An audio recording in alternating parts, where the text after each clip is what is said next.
Yes, I am keeping it only as a plan B should any of my words be taken out of context or distorted by a Miami Herald. I mean, it's not that I don't want to trust, but just the standard procedure for the campaign. Yes, currently the website Escobar for Congress is under construction because as a grassroots candidate, I am running a tight budget here on this campaign, and we're relying a lot of in-kind donations and asking people to give their services. So shortly, when the website goes live, you will see that the one of the main issues will be what's on the palm card right now, which would be advocating for Medicare for all, for green economy jobs, which is what our way of summarizing it so that we make it clear that Florida being ground zero for climate change, we want to make sure that the workforce is fit and trained to keep up with the times because a lot of the jobs that we have in South Florida might become obsolete should automation take over or should more regulations arrive to protect the environment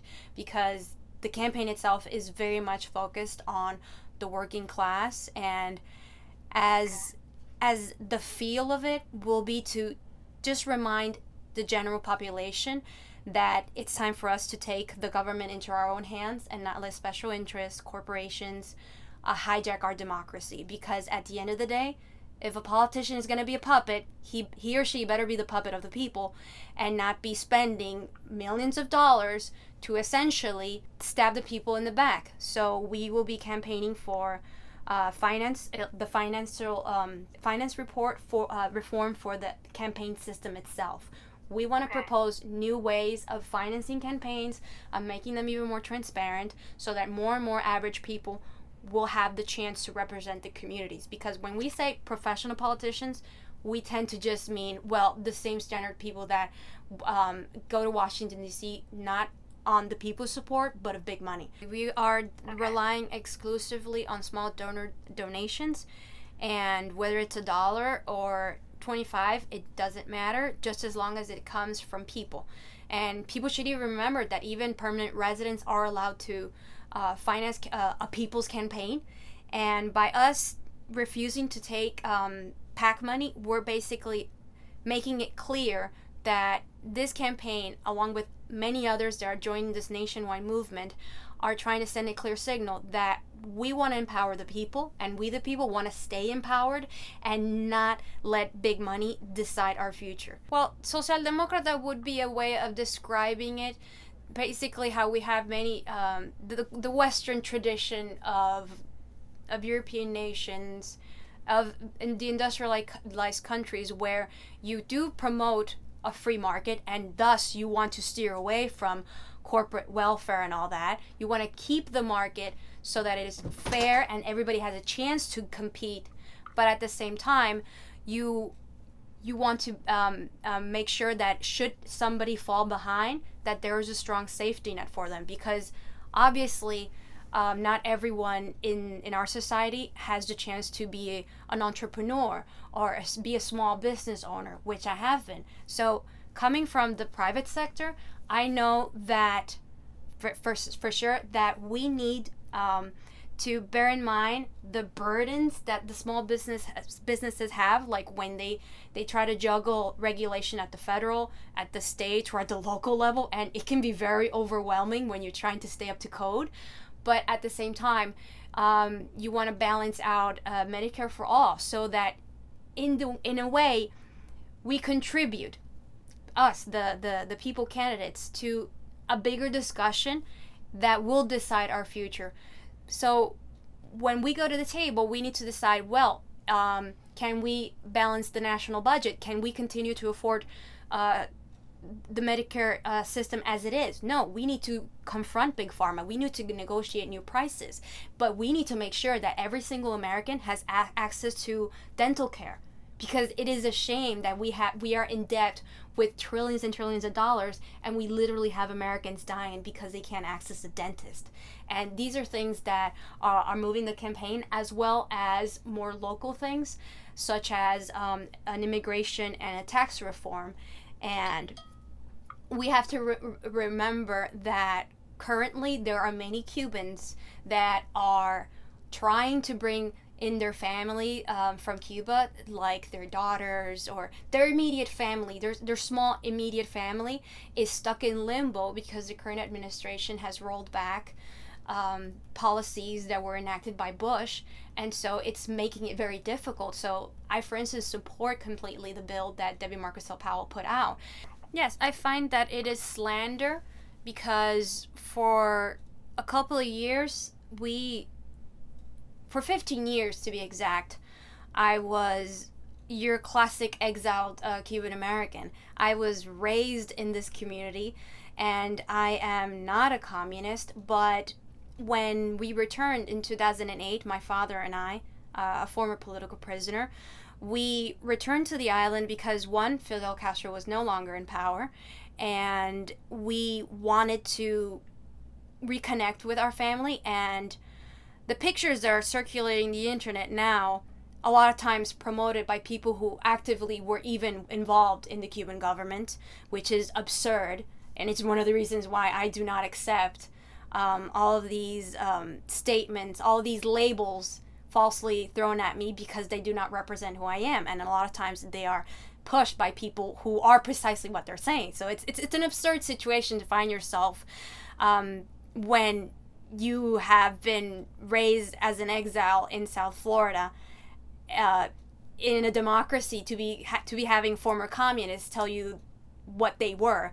So in 2008, when my dad and I returned, we essentially wanted to see my grandfather, who was in the 26th of July movement, but in the urban faction, and he was not a communist when he wore his uniform. He was somebody who was against the Batista regime because they tortured him and left him on the side of the road to die.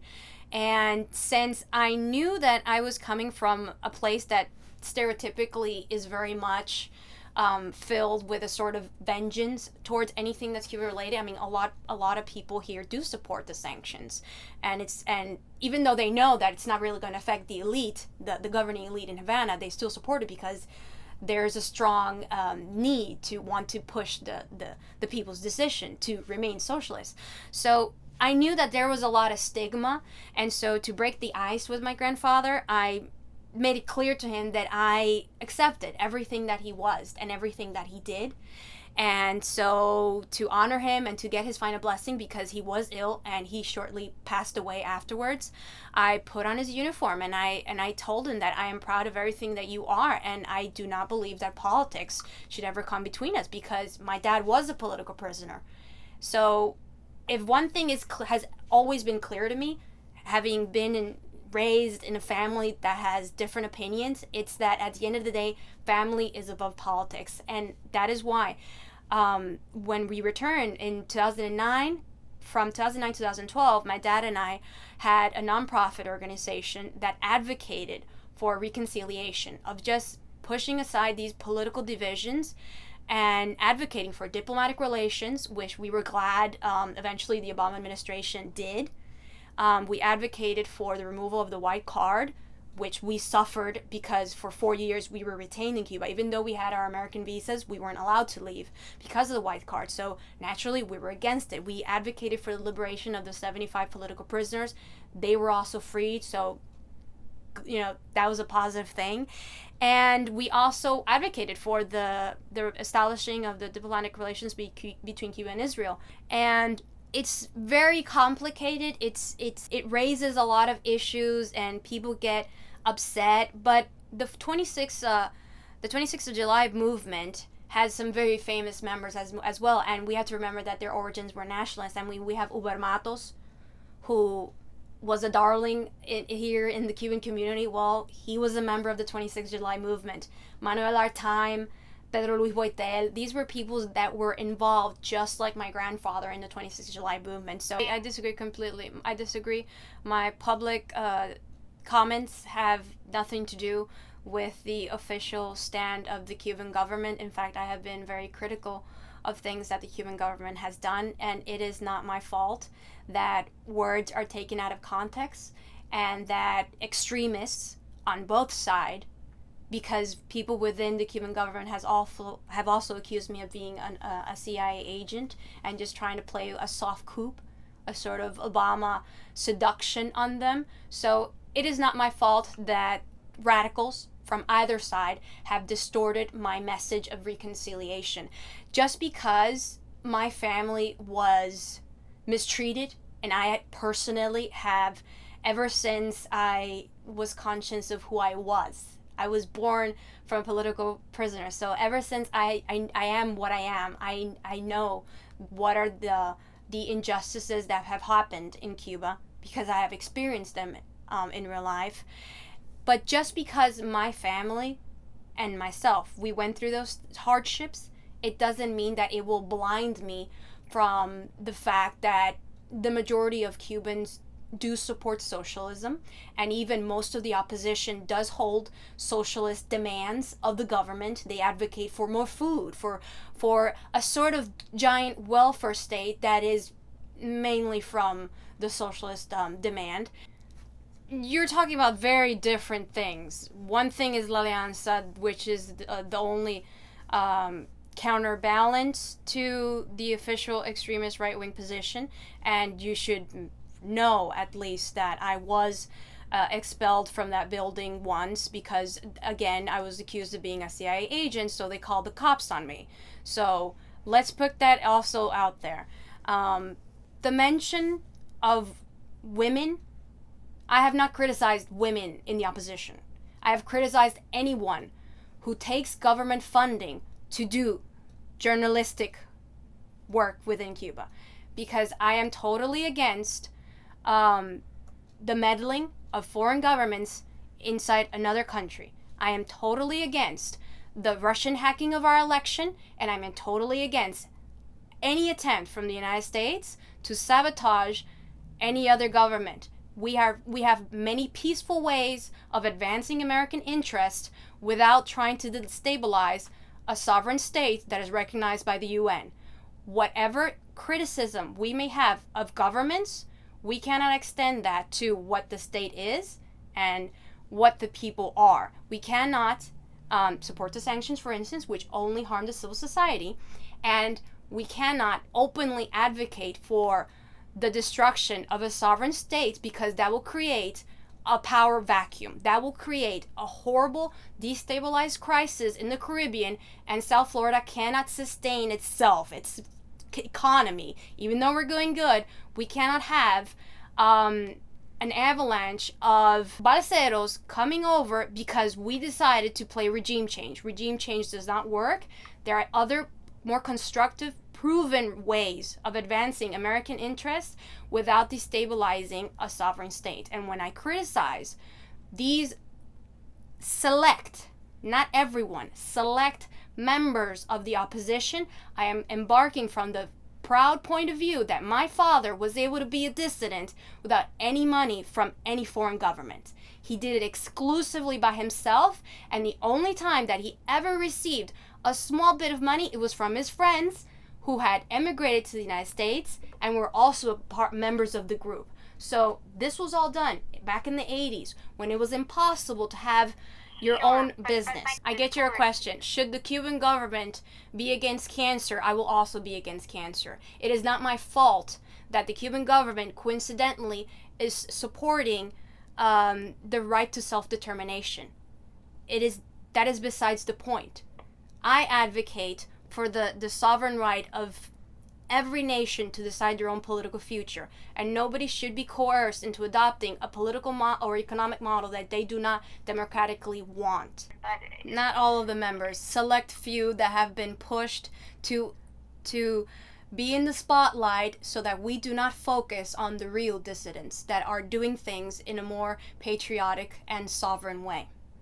As I have mentioned in criticisms of the past, but that do not get picked up by the media, I fully recognize that the Cuban government has many authoritarian tactics, and that is why I support removing these sanctions so that we can judge for ourselves what kind of government is really in place in Havana. Because as long as we continue to aggressively give the excuse for the Cuban government to deny access to, let's say, more standard Western ways of being, politically speaking, then as long as they have that excuse that there is a foreign aggression, then we will always be playing in on this Cold War theatrics. And I am against anything that perpetuates the status quo. All governments are prone to being abusive. It is the nature of everyone that is powerful. So naturally, as a grassroots candidate trying to advance the working people's demands, I can guarantee you that there is abusive power in Cuba. But the thing is, whenever in Miami we talk about the problems in Cuba, we are usually not contributing to solving them, but just continuing to establish a more than half a century long business, because entire fortunes have been made in Miami and in Havana exclusively by continuing this division. And so if I were to say, oh, the Cuban government is this horrible entity, or no, the Cuban government is paradise on earth, neither one of those positions I accept, because they're both highly manipulative and they contribute to the problem and they do not solve it. The people on the island will not be benefited by us from Miami continuously labeling it as a dictatorship. We've been doing it for half a century, and it does not work. So I refuse to fall into the Cold War rhetoric of just giving out these standard issue statements that do not help the people in South Florida or the people on the island.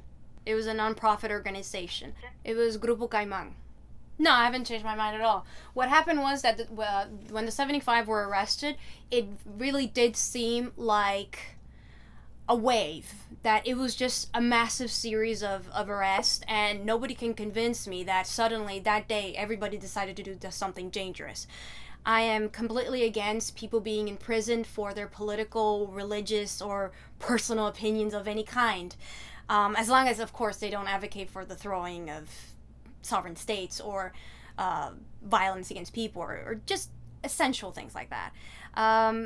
As long as you have your opinion, nobody should be able to touch you or arrest you or intimidate you. But when we demand that other countries behave in a certain fashion, we have to be coherent with that message, and we can't pretend to want to influence others and then not let other governments do that to us. So the kind of tactics that are used, the form in which the situation in Cuba is handled, is usually from a very illegal point of view, looking at it from an international perspective. You cannot use taxpayer dollars to influence an election abroad. It is immoral, and it will contribute to the tarnishing of our image on the global scale. We need to advocate for, obviously, the respect for human dignity, the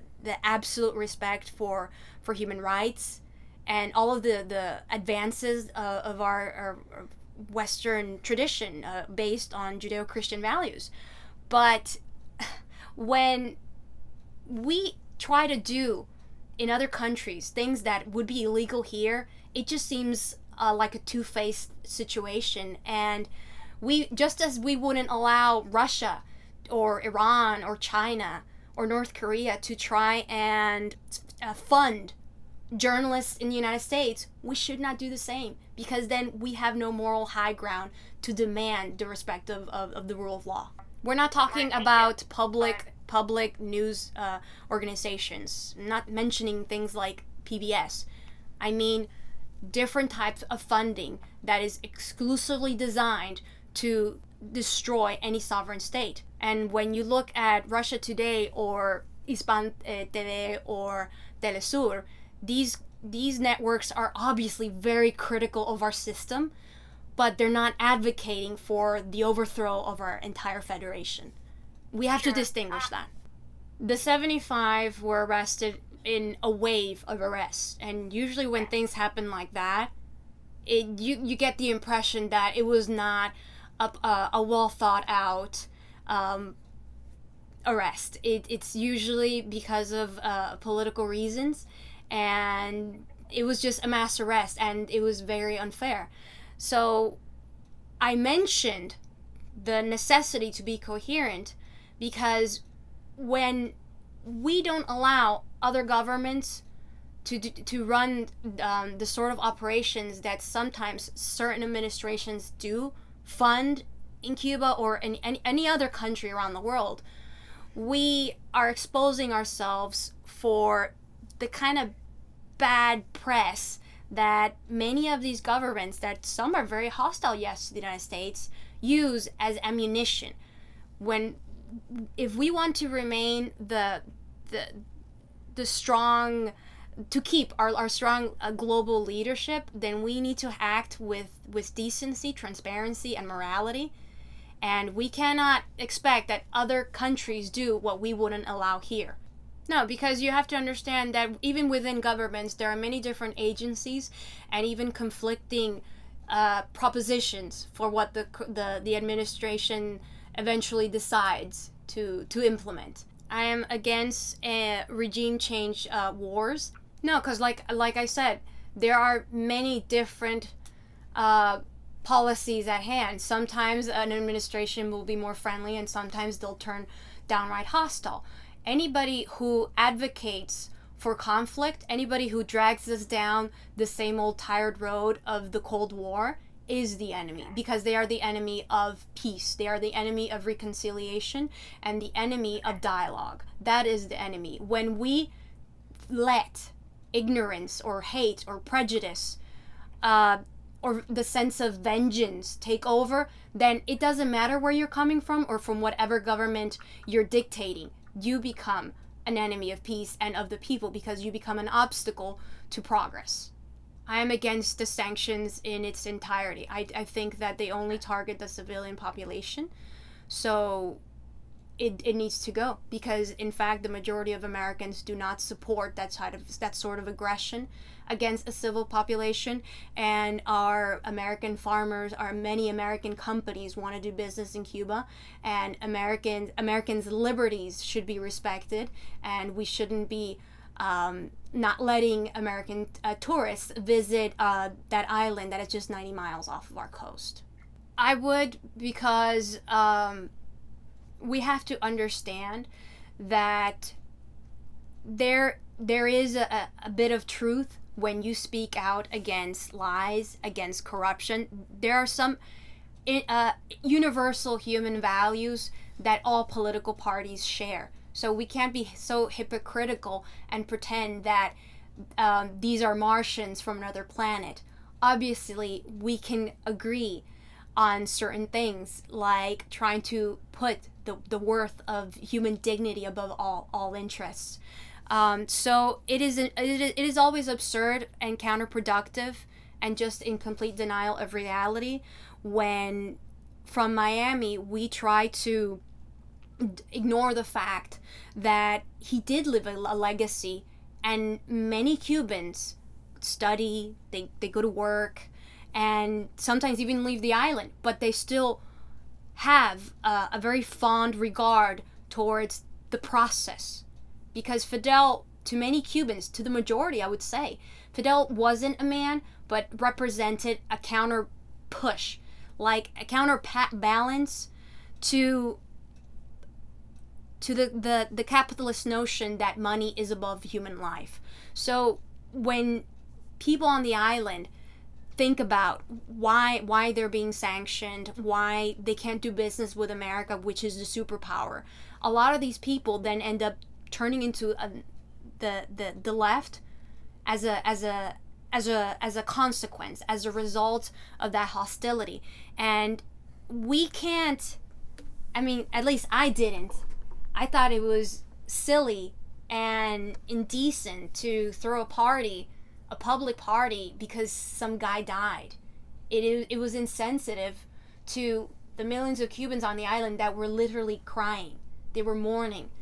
No, no, no, no. So It was uncivilized to party the death of a mortal human being, because there are rules to war, and you just like you don't strike somebody in the back, or you don't kill a prisoner of war. There are certain rules of etiquette that you follow, and if we want to solve this conflict, we can't be so insensitive as to be partying, because on that very same night, thousands in Cuba were crying. So it's very hard to do, but I think we can, if we put our minds to it and behave on decency, we can overcome the obstacles of this political situation.